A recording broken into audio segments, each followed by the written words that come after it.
Garcia Pereira, acha que se os bancos tiverem de assumir perdas com uma venda do novo banco abaixo do valor que foi injetado, essas perdas não vão ser repercutidas nos clientes? É evidente que vai haver perdas repercutidas sobre os cidadãos portugueses em geral. Já tive a oportunidade de me pronunciar aqui mais de uma vez e já voltei a isso. Mas queria chamar a atenção para o seguinte. Primeiro, comissões de inquérito estão transformadas numa farsa e são a demonstração de que nós hoje não temos uma democracia, temos uma ditadura da maioria, o que é uma coisa completamente diferente. Em qualquer país democrático, minimamente democrático, comissões de inquérito a questões de particular importância e melindres como estas têm de ser presididas por um partido da oposição e no partido do governo. Se não acontece o que aconteceu no caso dos submarinos. Quer dizer, é absolutamente óbvio, e como já aconteceu em todos os casos, em que a maioria parlamentar impõe a sua própria presidência e impõe as suas conclusões, que são chegar ao fim e chegar à conclusão que os governantes atuaram todos muito bem, que todas as pessoas ligadas aos respectivos partidos atuaram muito bem e quanto ao resto não se conseguiu apurar. E, portanto, isto é um escândalo. Já agora, sob a Comissão de Inquérito do BES, quero salientar também que é outro escândalo. Nós perdemos completamente a noção do mínimo de ética. Quer dizer, o Presidente, a pessoa que é designado para presidir a uma comissão de inquérito, é uma pessoa que esteve ligada e que ainda está ligada a um escritório de advogados, que é o principal, que tem como principal cliente precisamente a instituição que vai ser investigada.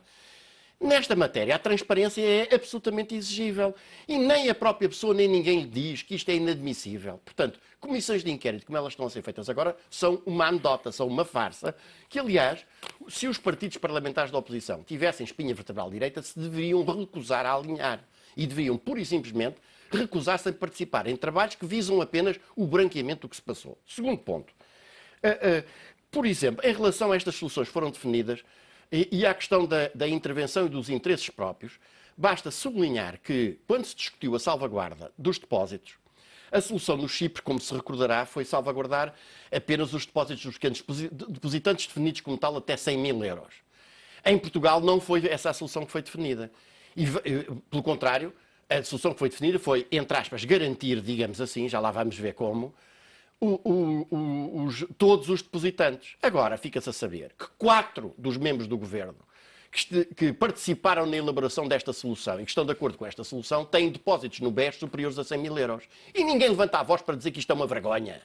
Que isto batemos no fundo em matéria ética.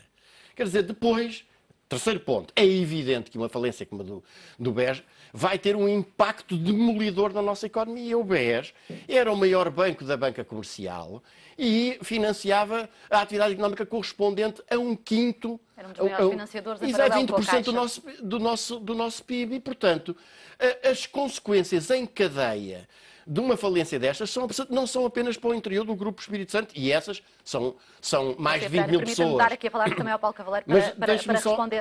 Deixe-me só dizer, por fim, uma coisa que também me parece importante, que é esta. É óbvio que vai haver consequências para os contribuintes, porque a solução que foi desenhada, para além de todos os problemas jurídicos que o Governo está a tentar fugir, o Governo, o Banco de Portugal, a CMVM, que é empurrar com a barriga e tentar vendê-lo o mais depressa possível, porque é óbvio que uma solução que faz com que acionistas de uma coisa que tem ativo e passivo, no dia seguinte acordem e lhe digam, senhor, a partir deste momento passou a ser apenas titular do passivo, é uma solução que corresponde a um confisco e, portanto, que é legal e constitucionalmente impugnável. Para além de que a venda do BES, o BES é um ativo de uma empresa que está num processo de falência no Luxemburgo. E, portanto, não passa disso. E a venda do BES tem de ser autorizado a nível da instância judicial do Luxemburgo. E, portanto, esta solução, desde logo do ponto de vista jurídico, tem milhões de problemas jurídicos que o Governo está a tentar ocultar e a tirar para diante, designadamente fazendo uma venda com uma condição à BPN, quer dizer, eu vendo por este preço, mas o Estado português assume todas as possíveis consequências que venham a cair. Pois, por outro lado, como eu já tive aqui a oportunidade também de referir, aquilo que passou para o ativo e para o passivo do banco está hipervalorizado, do chamado novo banco, está hipervalorizado no que diz respeito ao ativo. E, de facto, o que nós temos ali um valor correspondente sensivelmente a 70 do ativo, que será cerca de 80 mil milhões de euros, 72 mil milhões, são de créditos a clientes e de aplicações financeiras.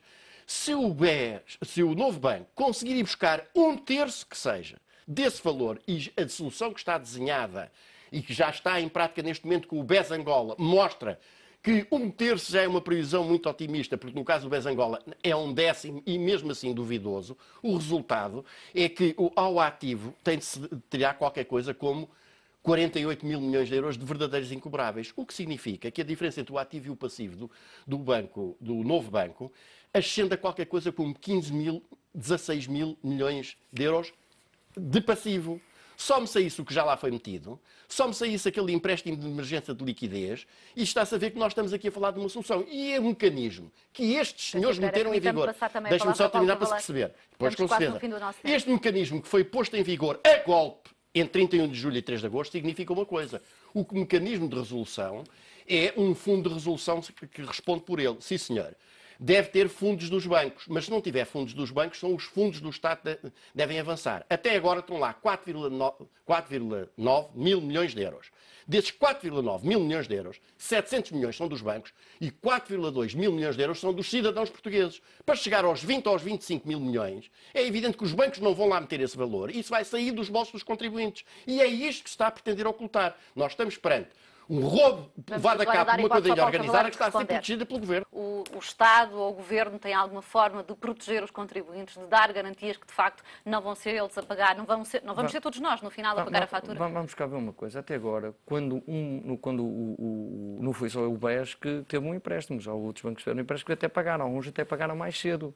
E até pagam com juros muito mais... Bom, mas estamos a falar de situações completamente diferentes. Claro que estamos a falar de situações diferentes. Eu não tenho uma visão, mas eu não tenho uma visão catastrófica do que vai acontecer no BES. Mas eu não tenho uma visão. Nós estamos aqui... Nós começamos aqui a discutir uma questão de detalhe, de informação, se a CMVM era assim, mas isso não tem influência com o novo banco. A questão da solução do novo banco é a confiança que os depositantes tiveram que assumir. Eu não estou... Mas houve uma separação das duas coisas.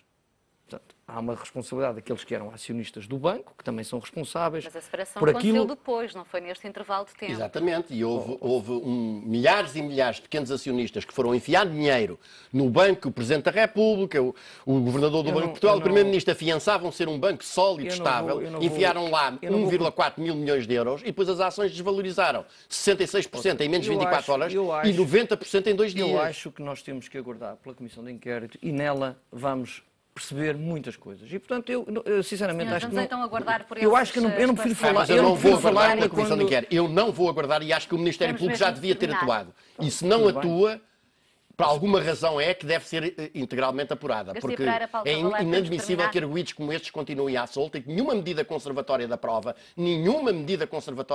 dos documentos, dos dinheiros que andam por aí, tenha sido tomada até agora pelo Ministério Público. Muito obrigada aos dois, ficamos no final do nosso tempo. Obrigada pela vossa participação neste Em Foco. Então, o ponto final do Em Foco.